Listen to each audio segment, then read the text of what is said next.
frères et sœurs en Christ, et bonsoir à tous ceux qui nous suivent en ligne, et que le Seigneur, que la bonne main du Seigneur soit sur chacun de vous pour vous faire beaucoup de bien. Nous allons parler aujourd'hui du miracle, ou bien des miracles. Et ce terme ne recouvre pas pour tout le monde les mêmes réalités. Et pour certains, le miracle, c'est vraiment ce qui sort absolument de l'ordinaire et qui est une contradiction aux lois de la physique, par exemple.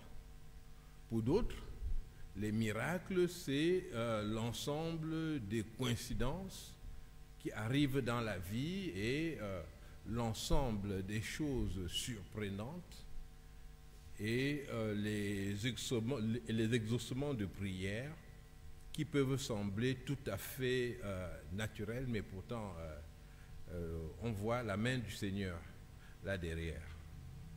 Bon, je veux dire, il y a plusieurs termes dans la Bible. Il y a des prodiges, la Bible parle de prodiges dans le Nouveau Testament, dans l'Ancien aussi, mais disons que le miracle caractérise notre Seigneur, c'est-à-dire ce que l'on n'attend pas vraiment comme une conséquence naturelle des lois qui gouvernent le monde.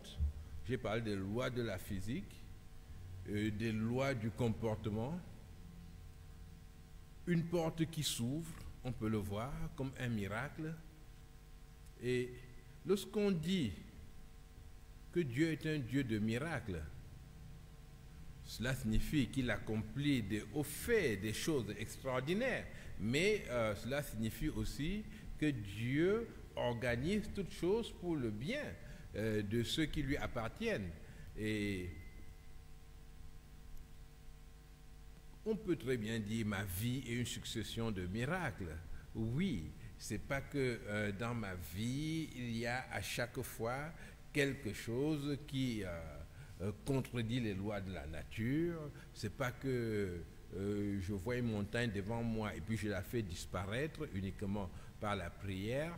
Non, mais cela signifie que je vois la main de Dieu qui agit, qui opère autour de moi, en moi, et je le vois vraiment présent dans ma vie, ce qui n'est pas naturel. Donc nous pouvons avoir une approche subjective du miracle, c'est-à-dire c'est un ensemble de choses qui m'arrivent et moi j'ai trouvé que c'était un miracle. Comme aussi il y a un miracle comme la mer Rouge qui est fendue en deux. Je veux dire, tout le monde voit cela. Il y a un étonnement de la part des Hébreux d'une part et aussi des Égyptiens qui les poursuivent. La mer Rouge a été fendue en deux. Alors, nous n'allons pas demander que le mot soit utilisé seulement dans un cadre particulier. Non. Et de toute façon, la Bible nous montre que notre Dieu est un Dieu du miracle. Dieu est un Dieu de ce qui est naturel. Il sait ramasser les diverses conditions, les diverses circonstances pour les faire aboutir par des coïncidences, et il sait aussi transformer les choses par des prodiges, des contradictions vraiment aux lois de la nature. Il fait des choses qui nous étonnent. Et disons que Dieu a créé le monde et il a trouvé que cela était très bon.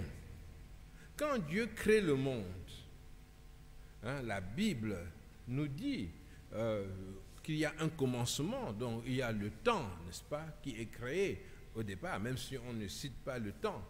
Et Dieu crée la lumière, Dieu crée la matière. Donc Dieu crée l'espace et Dieu va peupler tout cela. Mais nous comprenons bien que lorsque Dieu crée les étoiles, il crée en même temps ou bien auparavant les lois qui vont gouverner le mouvement des étoiles. Et lorsque Dieu crée des plantes et tout, déjà il y a la loi de la chute libre qui est là. Donc la Genèse ne nous dit pas tout ce qui a été créé, mais Dieu a créé les choses avec des règles et il a trouvé que cela était très bon. Donc, ce monde-là que Dieu a trouvé très bon, c'est un chef-d'œuvre du Seigneur. Et les non-croyants, ceux qui ne croient pas en Jésus-Christ, ceux qui ne croient pas en Dieu, ils ont trouvé que cela était tellement formidable qu'il y en a beaucoup parmi eux qui adorent la nature, qui trouvent que la nature est leur Dieu, parce qu'ils voient la nature d'une perfection absolue pour eux. Mais la Bible nous enseigne que le péché est entré dans le monde. Et avec le péché qui est entré dans le monde, la nature entière a aussi subi cette corruption. Et ce qui fait que les choses ne se déroulent pas sur la terre exactement selon la pensée de Dieu. Lorsque Adam et Ève ont péché, Dieu dit à Adam que voilà, la terre va être travaillée, mais elle va produire aussi des mauvaises herbes. Ce n'était pas le cas avant cela. Par conséquent, Dieu intervient dans sa création et de façon ponctuelle, et ce sont des miracles. Dieu intervient en modifiant les choses à un moment donné et ensuite le monde suit son cours. C'est comme les vieilles voitures, n'est-ce pas, ou bien les voitures qui ont subi beaucoup de chocs. Et le matin, il se peut que ça ne démarre pas. Et il arrive qu'on voit des gens en train de pousser la voiture et on fait démarrer la voiture. Donc, Dieu intervient dans la création par des miracles et c'est parce que la création a été corrompue par le péché. Sinon, au jardin d'Éden, Dieu avait mis l'arbre du bien et du mal, Dieu avait mis l'arbre de vie, l'homme était créé libre d'aimer Dieu ou bien de s'en éloigner, et il y avait une vie qui se déroulait selon les règles que Dieu avait fixées dans le monde. Alors vous comprenez donc que Dieu ne peut pas faire du miracle la chose permanente. Parce que si Dieu a créé des lois qu'il trouve bonnes, il ne va pas contredire ces lois-là tous les jours. Ou bien, en d'autres termes, mais Dieu ne va pas nous donner une voiture que l'on va devoir pousser tous les jours. La voiture est censée rouler. Ce n'est pas nous qui serons là. Je veux dire, l'idée d'un miracle permanent, c'est une idée qui nie la perfection de la création de Dieu. Parce que Dieu a créé un monde avec des règles et il a trouvé que tout cela était très bon. Et malgré les péchés, les perturbations, les destructions qu'il y a eu dans notre monde, eh bien, le Seigneur a gardé les lois qu'il avait mises auparavant et même quand il intervient, parce que je peux appeler des prodiges, c'est-à-dire des choses qui contredisent les lois de la nature ou bien des choses tout à fait inexplicables par les connaissances que nous avons, des choses que nous voyons par relation de cause à effet, eh bien, même quand elle intervient comme cela, c'est de façon ponctuelle. Nous le voyons dans la Bible. Alors, je vais diviser cette étude biblique en deux. Alors, aujourd'hui, je parle du miracle d'une façon générale, et la semaine prochaine, je vais aborder des questions plus particulières. Par exemple, est-ce que nous devons guérir tous les malades, hein, c'est-à-dire, comme on peut le penser, une certaine lecture de la Bible peut conduire à croire que s'il y a quelqu'un qui est malade, si on rencontre un fou, notre responsabilité, c'est de lui rendre la santé immédiatement, sinon nous n'avons pas une foi suffisante. Eh bien, je vais aborder de telles questions la prochaine fois, et puis je répondrai aussi aux questions qui seront posées. Je vais considérer maintenant quelques miracles dans la Bible, et pour asseoir des principes de l'action divine lorsque le Seigneur accomplit ses hauts faits, quand il accomplit ses prodiges. Je prends un miracle qui était vraiment quelque chose d'extraordinaire pour le peuple de Dieu, parce que ça se renouvelait chaque jour. C'est celui de la manne dans le désert. Lorsque Israël sort du pays d'Égypte, sous la conduite de Moïse, pour aller dans la terre promise, qui est Canaan, Dieu les fait passer par le désert. Dans le désert, Dieu démontre au peuple sa puissance. Il se fait connaître au peuple, il donne au peuple aussi la loi de Dieu, donc le code pour pouvoir vivre sur le plan social et sur le plan spirituel. Et dans le désert, le peuple a faim. Et Dieu donne au peuple de la manne. La manne, c'est un aliment qui tombe du ciel. Et le matin, Israël se levait et puis chacun allait dehors, hors de sa tente, et il y avait une couche d'un aliment, mais des sortes de graines, et il ramassait tout cela, et il pouvait piler, il pouvait faire cuire, il mangeait de la manne qui avait un goût agréable, et ils ont mangé de la manne pendant 40 ans. Voilà vraiment un miracle de Dieu. Chaque jour, il fait tomber cette nourriture et on ramasse le matin et on peut aller préparer cela, et c'est comme cela que le peuple a traversé l'expérience du désert. Dans le livre de l'Exode, au chapitre 16 et au verset 35, nous lisons que les enfants d'Israël mangèrent la manne pendant 40 ans jusqu'à leur arrivée dans un pays habité.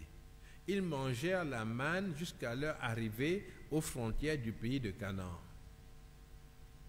Donc, il y a eu des enfants qui sont nés et qui voyaient tomber, qui ramassaient la manne tous les matins. Et lorsqu'ils arrivent aux frontières d'un pays qui est habité et où pousse le blé, où pousse des fruits, eh bien, la manne cesse de tomber.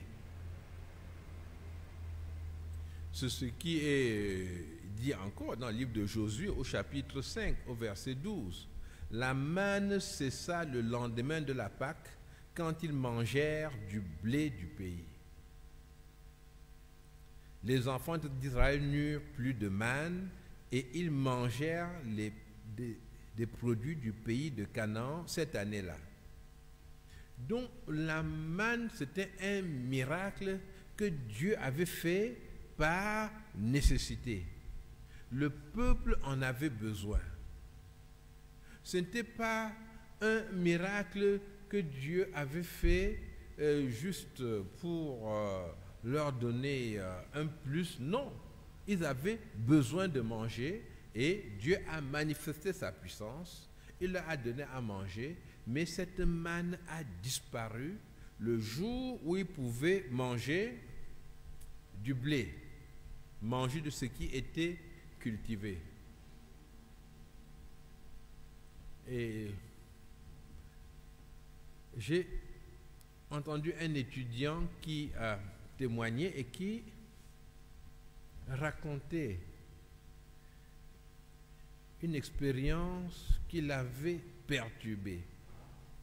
Il disait qu'il se réveillait tous les matins à 4h ou 4h30 sans réveil, et il se réveillait pour pouvoir adorer le Seigneur, pour le prier avant d'aller à l'université. Et il en était vraiment heureux de ce qu'il était réveillé comme ça tous les matins et de façon permanente, très content. Et alors il est parti une fois, il passait au supermarché et puis il a vu des petites horloges très très jolies, mais le prix était un très bon prix. Et il s'est dit, ah, je vais en acheter une. Et quand il a acheté son horloge, il l'a mise chez lui et le lendemain, il s'est réveillé à 6 heures. Oh, il était triste. Mais qu'est-ce que c'est? Mais pourquoi? Mais je ne me suis pas réveillé. Et le jour suivant, c'est la même chose. Il ne se réveille plus. Et donc, il a mis la sonnerie de l'horloge. Et il était triste parce que le miracle avait disparu. Mais c'est dans la norme des choses. Dieu veut nous conduire à utiliser les règles qu'il a données dans la vie. Et Dieu veut, oui, que tu achètes une horloge, que tu puisses te réveiller, parce que, et quelqu'un l'a dit comme ça, Dieu fait une économie de miracles. C'est-à-dire, Dieu ne va pas accomplir des miracles juste parce que tu trouves que c'est bien, tu trouves que c'est beau. Dieu va faire des miracles dans ta vie par nécessité. Dieu va faire des miracles dans ta vie parce que ces miracles sont importants, utiles. Dieu travaille avec un but. Ne l'oublions jamais. Notre Dieu est un Dieu intelligent, c'est un Dieu qui a un but. L'apôtre Paul dit que c'est en lui que se trouvent tous les trésors de la sagesse et de la science. Ce n'est pas le Dieu du hasard. C'est le Dieu qui poursuit un but dans ta vie. Donc, ce que Dieu fait, par exemple, s'il fait quelque chose d'extraordinaire, ou bien tu es malade et puis Dieu te guérit, eh bien, dans la généralité, s'il y a une voie plus naturelle pour faire cela, Dieu ne fera pas de miracle. Les gens qui disent « Seigneur, Seigneur, fais-moi connaître la Bible », mais ça m'embête de lire la Bible, ça me fatigue, est-ce que je ne peux pas connaître ça comme ça? C'est-à-dire, tu fais entrer la Bible en moi. Il y a des gens comme ça. Et pour eux, s'il y avait le moyen d'éviter l'étape de l'effort, ils seraient très très contents. Mais Dieu a voulu que la parole de Dieu s'apprenne. Et c'est la même chose avec les étudiants qui disent, Seigneur, vraiment, donne-moi de bien travailler d'avoir mon examen. Et ils se disent que le fait qu'ils croient en Dieu va leur faire économiser, n'est-ce pas, cette nécessité d'étudier. Ça, c'est très courant avec les étudiants. Il y a 12 chapitres à étudier, lui, il en étudie 3. Il fait une prière puissante. Seigneur, fais que ça tombe dans les 3 chapitres. Évidemment, si ça arrive, il vient faire le témoignage des paresseux, n'est-ce pas? Voilà, il n'avait pas étudié, je vous assure, et puis, vraiment, Dieu va... J'avais suivi une jeune fille qui avait fait ce type de témoignage des paresseux. Mais le problème, c'est que l'examen était à 2 niveaux. Le premier niveau, elle a dit, c'est incroyable, je n'ai rien appris. Dieu m'a aidé, vraiment, j'ai eu l'examen, j'étais surprise. Alors que les gens qui avaient beaucoup étudié, là, je les ai vus échouer. Le Seigneur est bon. Alléluia. Et puis, évidemment, il y a eu des gens qui ont dit Amen. Mais il y avait une deuxième étape. Au deuxième examen, elle n'est plus venue témoigner. Parce que l'échec était catastrophique. Elle est retournée là-bas avec beaucoup de joie et d'assurance, puisque Dieu donnait l'examen gratuitement. Non. Dieu accomplit des miracles dans nos vies, mais retenons qu'il les accomplit par nécessité. Si vous êtes malade et puis vous dites non, cette fois-ci, je ne veux pas de médicaments du tout, je ne veux rien, Dieu doit me guérir comme ça. Mais il faut qu'il y ait une raison. Il faut dire au Seigneur, par exemple, que le médicament est toxique. C'est pour ça que tu ne veux pas le médicament. Mais c'est juste que tu veux pouvoir dire partout, Seigneur, vraiment, pouvoir dire aux autres, moi, je ne suis pas comme les autres, Dieu me guérit sans médicament, eh bien, tu ne verras pas de miracle. Et si tu en vois, il y a très peu de chances que ce soit Dieu qui ait produit ce miracle-là dans ta vie. Et si nous retenons cela, nous n'allons pas fonder notre confiance en Dieu sur la multiplicité des miracles que nous vivons. Il y a des miracles dans nos vies qui ne sont pas des miracles aussi exceptionnels que la manne qui tombe, mais il y a des changements de caractère très profonds que Dieu opère, mais des gens qui sont réellement profondément transformés et qui reconnaissent que ça ne peut venir que de Dieu. Mais ces miracles-là, ils ne sont pas en général documentés. Je n'ai pas vu beaucoup de chrétiens qui avaient un cahier de miracles. Vous avez un cahier de miracles? Non. Quand vous criez, c'était un miracle. Après 1 mois, 2 mois, ça ne vous semble plus être un miracle. Or, les conditions dans lesquelles vous trouvez qu'il y a eu miracle pour vous, mais ce sont des conditions que vous connaissez bien et vous savez quelle était votre situation en ce moment-là, quel était le besoin que vous aviez. Et vous savez aussi quelles sont les coïncidences que Dieu a produites pour que votre problème soit résolu. Et vous criez, c'était un miracle. Eh bien, ayez votre cahier de miracles.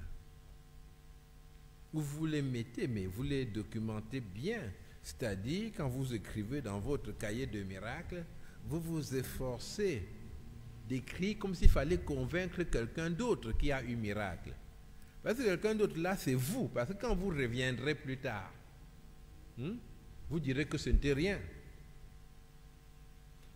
parce que vous serez passé à autre chose. Donc, documentez bien vos miracles pour vous rappeler les bienfaits du Seigneur en votre faveur.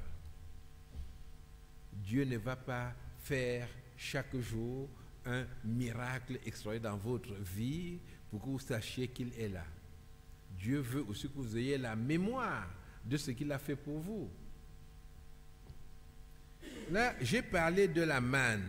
Et l'expérience de la manne nous montre que Dieu fait une économie de miracles. C'est-à-dire que Dieu fait des miracles, il les fait par nécessité. Dieu n'est pas dans une contradiction permanente des lois de la nature, des règles qu'il a données. Parce que ces règles-là, il les a trouvées très bonnes.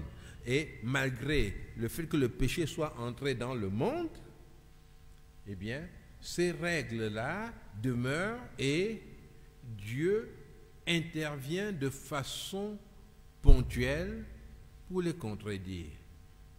Mais la Bible nous dit aussi que Dieu fait concourir toutes choses au bien de ceux qu'il aime, de ceux qui croient en son nom. Et là, nous avons un autre type de miracle, c'est la mer Rouge qui est fendue en deux.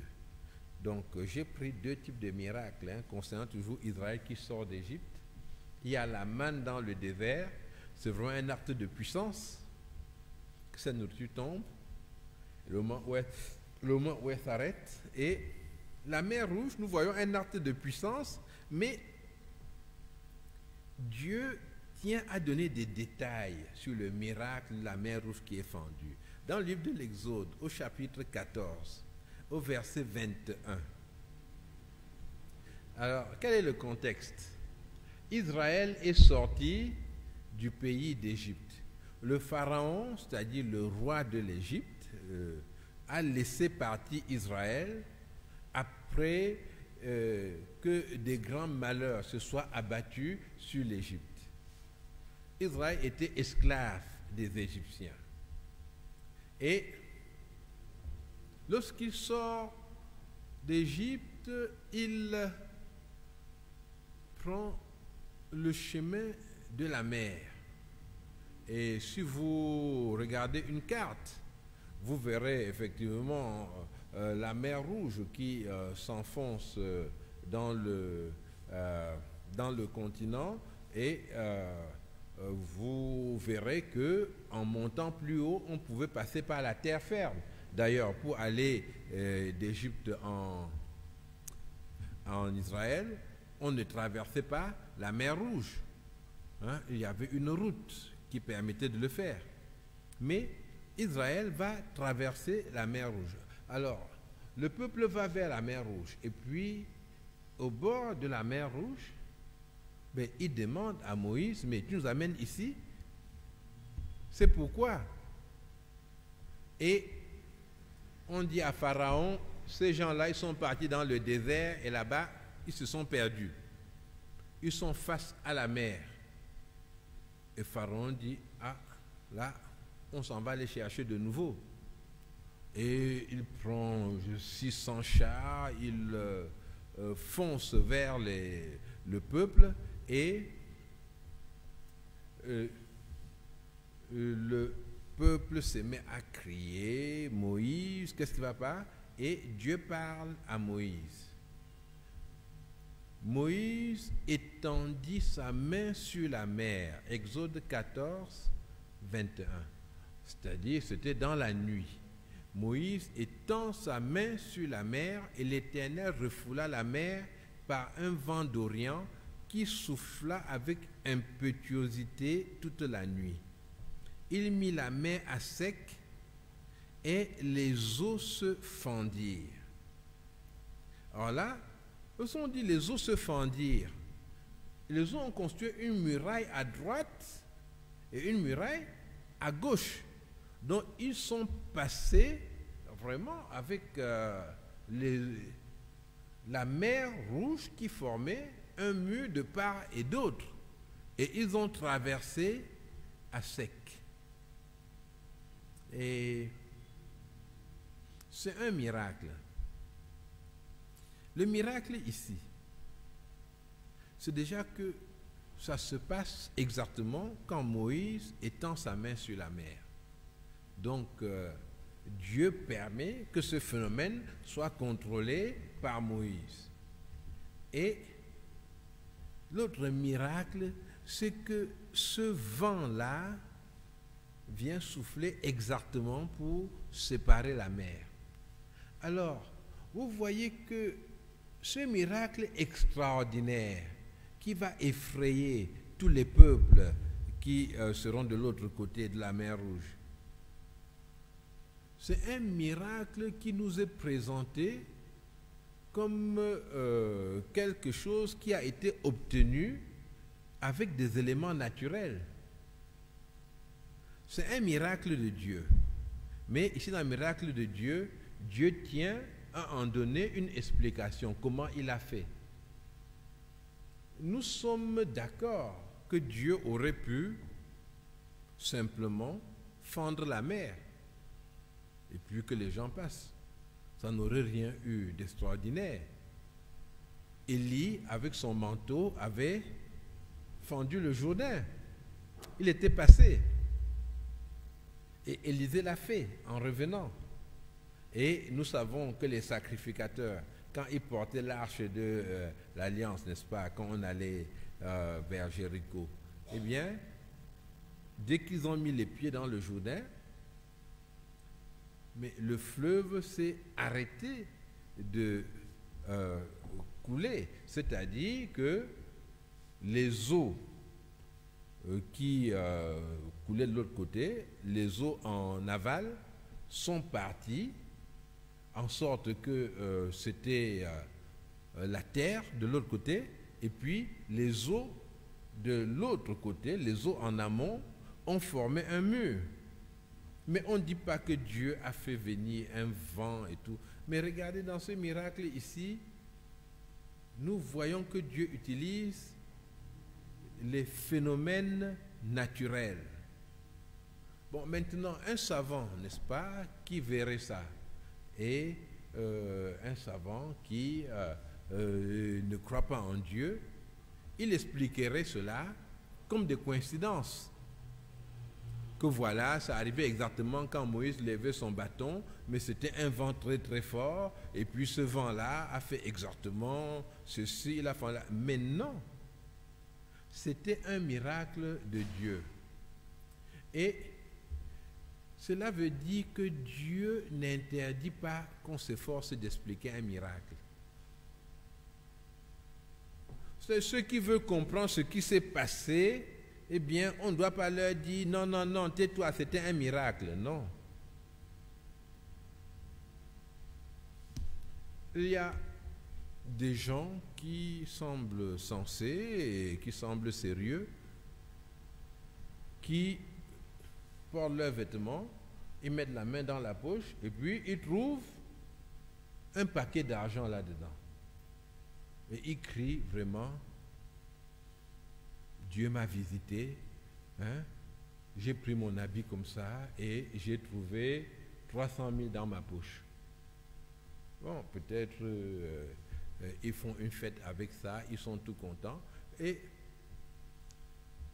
un jour maintenant, ils se rappellent que quelqu'un m'a rendu 300 000 l'autre jour et j'ai mis dans ma poche. Effectivement, ce sont ces 300 000 là qu'il a utilisés pour faire une fête, pour fêter son miracle. Hein? Mais ça ne va pas. Mais il a le droit de questionner un miracle. Et beaucoup de chrétiens se comportent avec Dieu comme si Dieu était un charlatan. Quand tu vas chez le charlatan, tu te fais asseoir, il te dit Dieu va te parler derrière le rideau là-bas. Et quand Dieu parle, tu t'approches pour regarder, il dit tu es fou. Tu veux regarder Dieu derrière le rideau, ça ne va pas. Ça, c'est le charlatan. Jésus-Christ est venu nous révéler Dieu. Notre Dieu n'est pas un Dieu qui interdit de réfléchir. Et cette explication de la mer Rouge qui est fendue en deux nous montre que Dieu veut, oui, que nous interrogions et que nous comprenions ce qui se passe. Que nous sachions, oui, la mer peut fendre les eaux. Et ensuite, lorsque le peuple passe, il y a le pharaon à son tour qui entre dans l'eau, qui entre dans la mer, et Moïse étend sa main sur la mer. C'est au verset 27. Et vers le matin, la mer reprit son impétuosité. Parce que le chemin à parcourir, c'était quand même un chemin important. Il devait marcher et traverser cela. Et quand le pharaon entre, la mer reprend son impétuosité et les Égyptiens s'enfuient à son approche. Mais l'Éternel précipita les Égyptiens au milieu de la mer. Donc, cela, c'est le miracle de la mer qui est fendue, la mer Rouge. Dieu utilise des éléments naturels. Tout cela coïncide avec les gestes de Moïse. Donc voilà deux exemples de miracles que j'ai choisis dans la Bible, dans l'Ancien Testament, et qui nous parlent de la toute-puissance de Dieu et qui nous montre aussi que Dieu fait des miracles par nécessité et aussi que Dieu veut que nous nous efforcions de comprendre son action. Dieu veut nous faire participer à la compréhension de ce qu'il fait. Maintenant, nous devons quand même dire que certains miracles sont appelés des signes. Dans la Bible parle de signes. Voilà, par exemple, Ésaïe parle d'un signe, avec la femme qui deviendra enceinte et puis qui va porter un fils. Alors, mais les signes, c'est quoi? Les signes, c'est un miracle qui annonce autre chose. Un miracle qui permet de voir qu'il y a un événement, une situation nouvelle qui s'est produite. Et lorsque l'ange annonce à Marie, n'est-ce pas, qu'elle va être enceinte, elle veut savoir comment est-ce que cela va se passer. Et l'ange lui dit comment cela va arriver. Et nous voyons d'ailleurs dans l'évangile de Marc, au dernier chapitre, Marc 16, il est parlé des signes qui accompagneront ceux qui auront cru. Et le Seigneur énumère un ensemble de signes qui vont accompagner. C'est possible d'afficher, je crois, c'est Marc 16, 16. Ah, verset 17, merci. Voici les miracles qui accompagnent ceux qui auront cru en mon nom. Oui, bon. Ici, c'est miracle, mais ils chasseront les démons, ils parleront de nouvelles langues. Ensuite, ils saisiront des serpents. S'ils boivent quelques breuvages mortels, il ne leur fera point de mal. Ils imposeront les mains aux malades et les malades seront guéris. Et là, c'est un ensemble de signes qui accompagnent ceux qui ont cru en Jésus-Christ. Et certains ont compris cela comme des miracles qui devaient être permanents dans la vie des personnes qui ont cru. On peut afficher verset 17 encore. Voilà, ils chasseront des démons, parleront de nouvelles langues, et ensuite, ils saisiront des serpents, ainsi de suite. Mais cela signifie que c'est un ensemble de choses qui vont accompagner les croyants, ceux qui auront donné leur vie à Jésus-Christ. Alors, ainsi, ils vont parler de nouvelles langues. Et les apôtres à Jérusalem, à la Pentecôte, reçoivent le Saint-Esprit et ils parlent de nouvelles langues. Donc, ce signe-là les a accompagnés. Et certains ont compris que c'était des signes qui devaient demeurer, n'est-ce pas, avec ceux qui vont croire en Dieu. Non.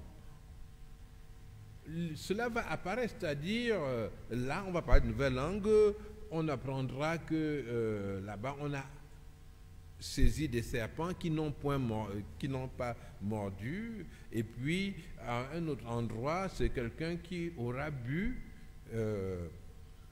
un breuvage mortel et qui ne sera pas mort. Mais certains chrétiens croient que cela signifie qu'ils peuvent maintenant aller boire tous les poisons du monde et ça ne leur fera rien. Mais ce n'est pas vrai. Si un enfant de Dieu boit un poison, il va mourir. Il va être empoisonné de toute façon. À moins que le Seigneur n'intervienne d'une façon, je dis encore, miraculeuse. Mais, lorsque l'évangile a été annoncé, eh bien, il y a plusieurs signes qui ont accompagné les croyants. Et maintenant, quand on dit accompagner, pour certains, accompagner, cela signifie que ça va rester là. Hein?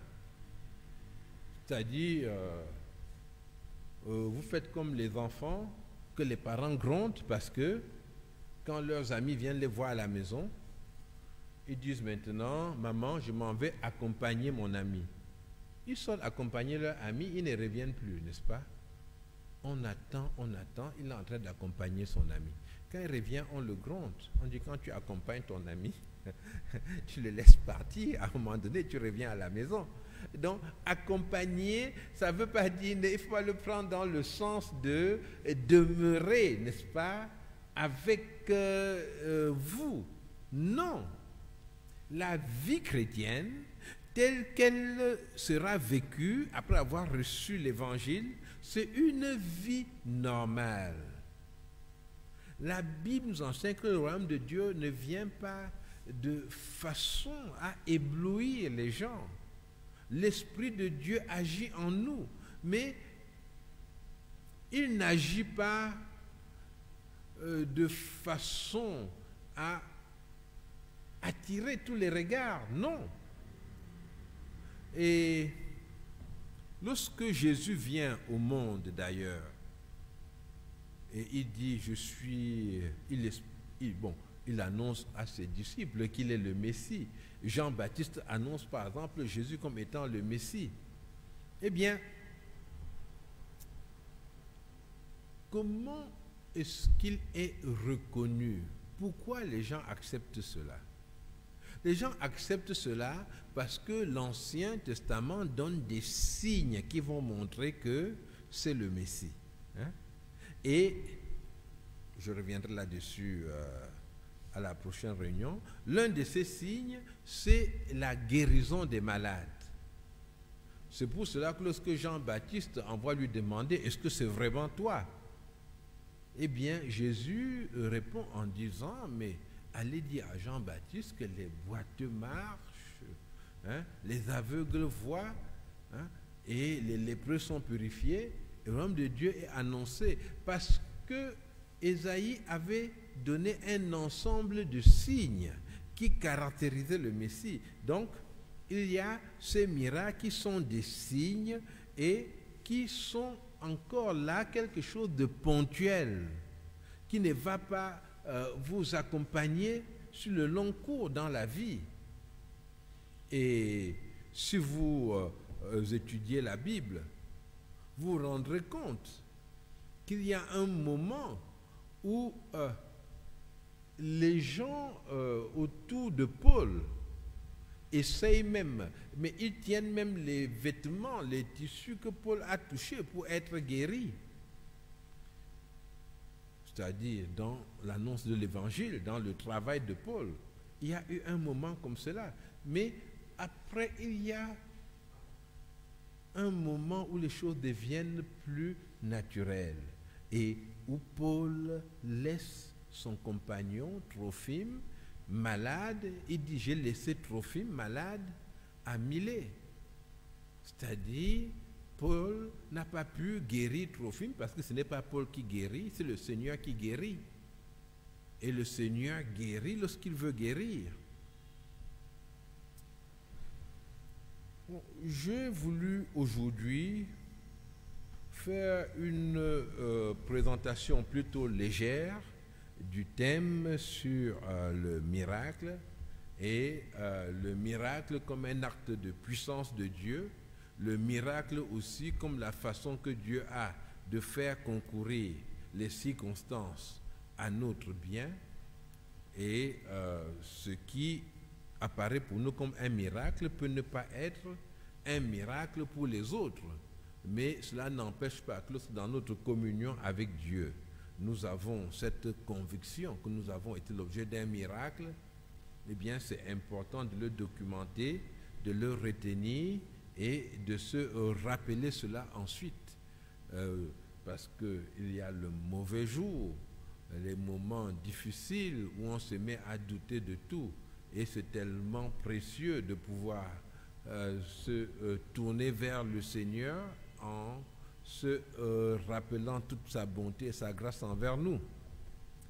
Donc nous avons vu des actes de puissance de Dieu. Nous parlerons des miracles de guérison la prochaine fois. Donc la guérison miraculeuse, nous allons nous efforcer de l'aborder de façon assez détaillée et nous répondrons aussi aux diverses questions. Voilà, que le Seigneur vous bénisse. Je vais m'arrêter ici et nous allons prier. Père, que ton nom soit béni, que ton nom soit glorifié. Nous avons besoin d'expérimenter le Dieu de miracles, le Dieu que nous prions et qui nous répond. Seigneur, nous n'avons pas besoin de voir la mer Rouge se fondre en deux. Seigneur, nous ne pensons pas sortir tous les matins et ramasser cette manne, mais tu connais nos cœurs, nos difficultés, nos problèmes, notre difficulté à t'obéir, les doutes qui nous assaillent. Seigneur, nous avons besoin de tes miracles dans nos vies. Merci pour le don de Jésus-Christ. Merci pour la transformation que tu opères dans toutes les vies qui se tournent vers toi, qui te cherchent sincèrement. Seigneur, merci pour nos circonstances que tu es capable de gérer. Tu es le Dieu qui nous délivre de nos prisons. Tu es le Dieu qui ouvre pour nous le chemin et qui nous apporte des solutions. Seigneur, rends-nous sensibles à tes miracles et accorde-nous la grâce d'accepter la vie comme elle se présente, de croire que dans les actes simples du quotidien, Dieu est absolument présent et capable de se manifester à nous, de se révéler à nous, de nous conduire, de nous secourir. Merci Seigneur pour l'amour que tu as manifesté pour nous en Jésus-Christ. Que ton nom merveilleux soit béni. Amen.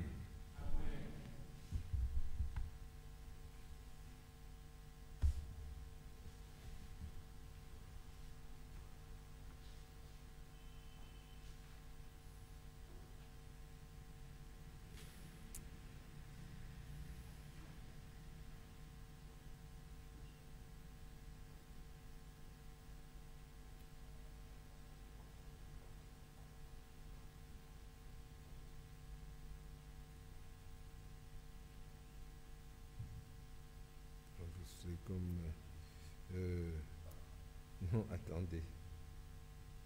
Quelle est la date aujourd'hui? C'est 29, hein?